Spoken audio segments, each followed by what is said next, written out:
Assalamualaikum warahmatullahi wabarakatuh. Selamat siang, salam sejahtera untuk kita semua. Om Swastiastu, Namo Buddhaya.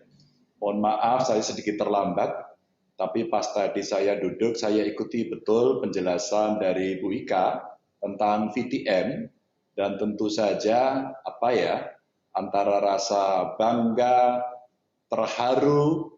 Tapi Bu Ika, sebenarnya saya pernah ada rasa marah pada soal VTM ini. Alkisah begitu ya, ini kayaknya dongengnya begitu. Alkisah pada saat itu, saya bicara kepada banyak teman-teman yang melakukan praktek di lapangan. Ini kenapa kalau kita dilakukan swab test dengan PCR test, kenapa kita lama sekali? Mendapatkan reagennya sulit, kemudian mendapatkan VTM-nya sulit. Bahkan ketika saya tanya, apakah VTM atau alat yang namanya stick atau untuk tempat dulit itu, untuk tempat dulit lendir itu tidak bisa diproduksi. Lalu bentuknya cuma kayak biting gitu aja loh. Ini nada saya waktu itu sudah agak sinis karena tidak tahu. Bu Ika, pertanyaannya menarik. Seorang yang lagi mengambil hak saya itu menyampaikan begini, Bu Ika. Pak Ganjar, itu tidak mudah. Ini kelenturannya khusus, ya, bahannya khusus, sehingga nanti kalau dipakai tidak semua bisa dipakai, bisa merusak begitu. Loh, yang dirusak apanya? Umpama terlalu keras itu bisa nyogok begitu. Akhirnya saya bicara, apa ya kira-kira benar yang jenengan sampaikan sehingga tidak bisa membuat alat dulit yang bentuknya, mohon maaf, pengetahuan saya tidak banyak, hanya seperti itu. Saya kira ilmu pengetahuan pasti bisa melakukannya, bisa membuat ini. Lalu saya diceritakan, wah tidak semudah itu Pak, ini mesti impor dari Jerman. Oke. Setelah itu kami berkelahi tiap hari karena harus melakukan tracing yang kemudian diikuti testing, karena itu menjadi rumus. Dan pertanyaan yang menarik juga, ini sudah menjadi ketentuan WHO, kita mesti ikut. Ya, apakah kita itu tidak bisa nyang-nyangan sama WHO gitu loh? Apakah semua yang sudah diputuskan di WHO itu harus kita ikuti? Apakah kemudian kita terima apa adanya? Nah, masuklah akhirnya, ya Pak, ini sudah ketentuan yang tertinggi. Oke, kalau gitu saya nyerah lagi. Apa yang terjadi? Saya telepon, waktu itu Pak Menkesnya masih Pak Terawan. Pak Terawan, apakah saya boleh beli sendiri apa yang dinamakan reagen? Sampai saya tanya, Bu, reagen sama Ronald Reagen itu apakah masih saudara? Jangan-jangan reagen itu perusahaannya Ronald Reagen gitu kan. Pada saat ini saya tanyakan, saya dikasih jawaban mengejutkan dari teman di Jakarta. Pak Ganjar, itu suppliernya cuma satu loh. Hari ini kita lagi berikhtiar, sebentar lagi dapat satu lagi cuma dua. Maka Bu Ika tadi betul-betul menceritakan bagaimana spirit perjuangan dari kawan-kawan yang khas banget orang Bulak Sumur begitu ya. Dedikasi, kemanusiaan, rambaya, ramikir badi. Padahal Bu, sisi berikutnya semua orang mikirnya badi tok gitu loh. Sampai dalam rapat-rapat saya bilang masker di awal badi, hazmat di awal badi. Mohon maaf, tadi ada yang rapid test buatan UGM juga. Dulu pada saat itu semua pengen masuk dengan varian harga yang banyak. Semua seperti mohon maaf orang jualan kecap, semua nomor satu. Saya sampai bilang, apakah kemudian pandemi ini memang menjadi ladang bisnis baru? Dan bedunduk tiba-tiba banyak sekali orang kaya karena mereka jualan macam-macam.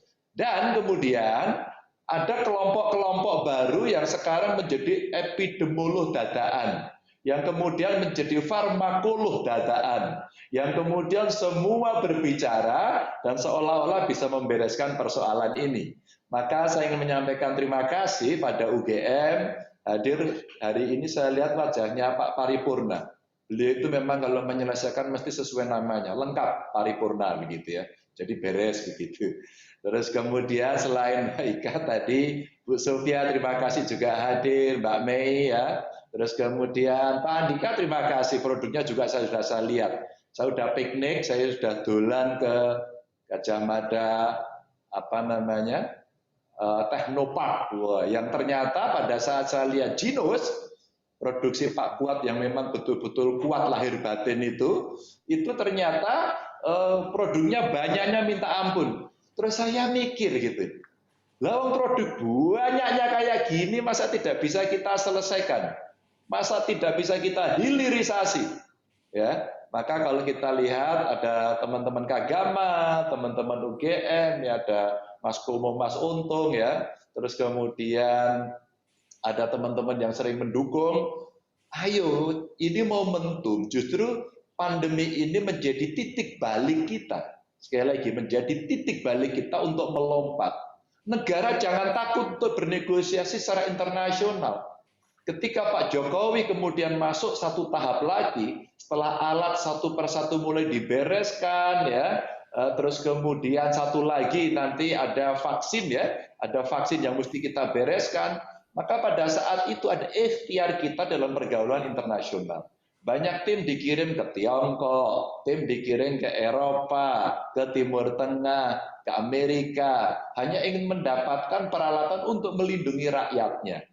Itu aja saat itu nggak dipercaya. Masa rakyatnya mau dipakai untuk percobaan? Kalau berani presidennya dulu gitu. Ya wes, aku sih kan gitu ya.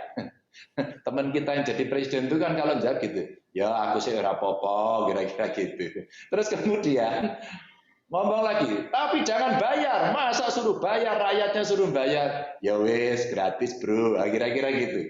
Apa kemudian yang terjadi setelah kemudian beliau ngacung, ya wes aku sih dan gratis, masih tidak dipercaya. Itu sing disuntik vitamin, apa virus? Loh ini betul-betul virus yang dimatikan. Sing dilebokke itu ming sithik apa akeh? Masya Allah.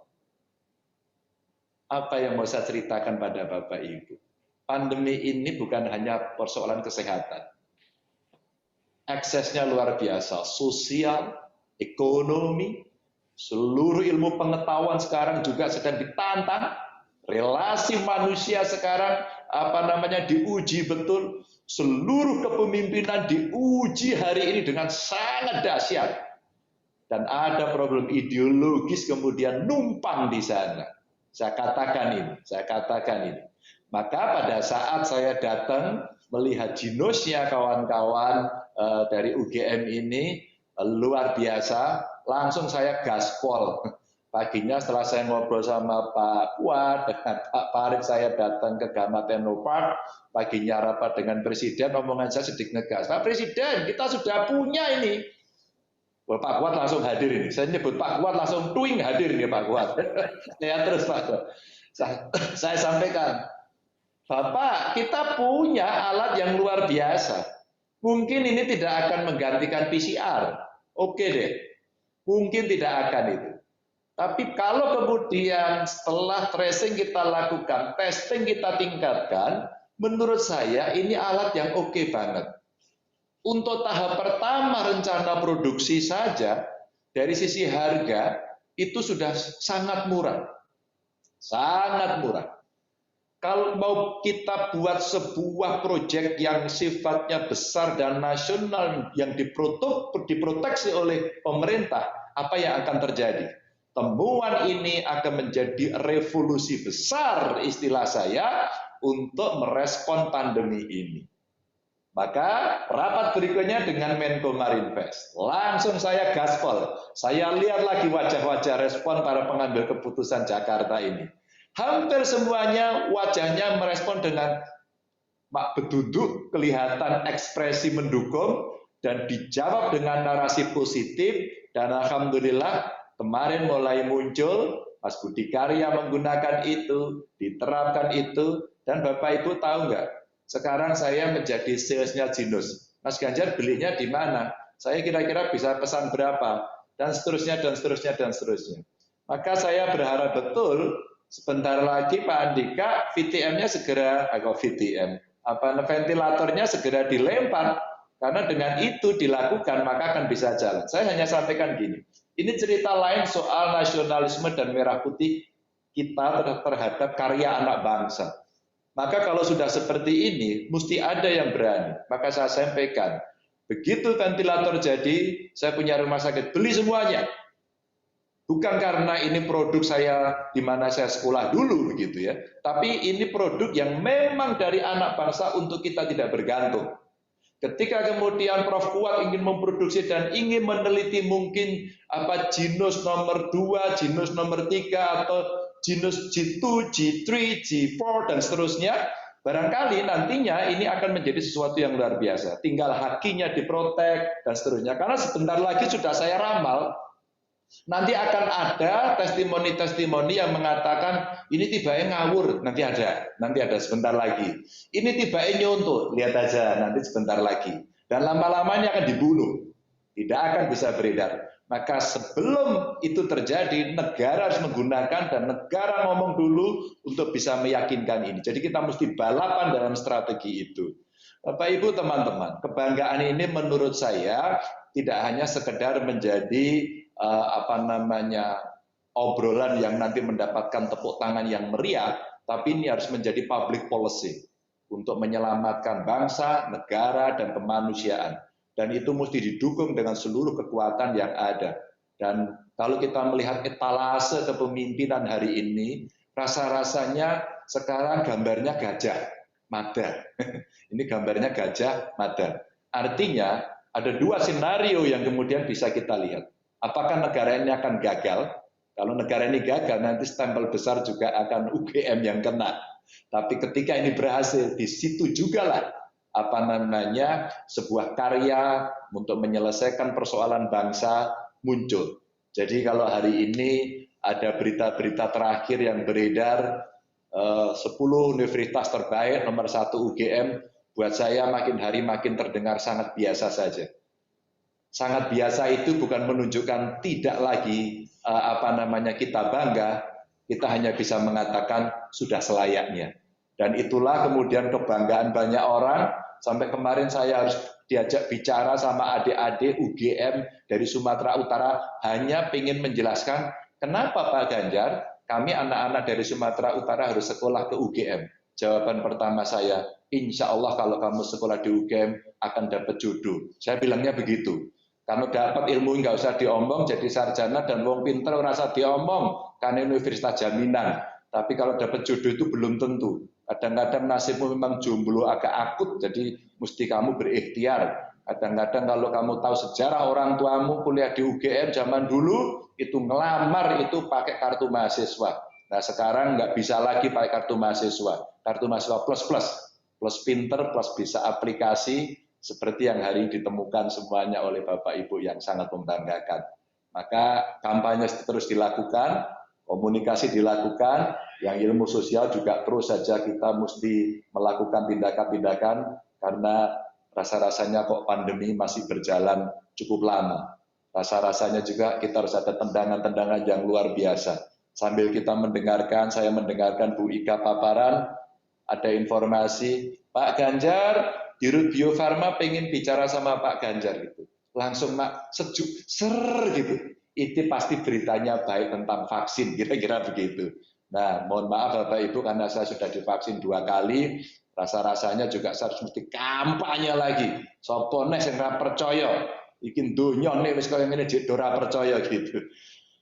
Kok saya mesti seperti pembicara ya? Udah aja lah, saya ingin dengarkan karya-karya berikutnya, tetap berjuang, tetap rendah hati, tetap dahsyat, pemikirannya hebat. Bapak Ibu tahu nggak sih?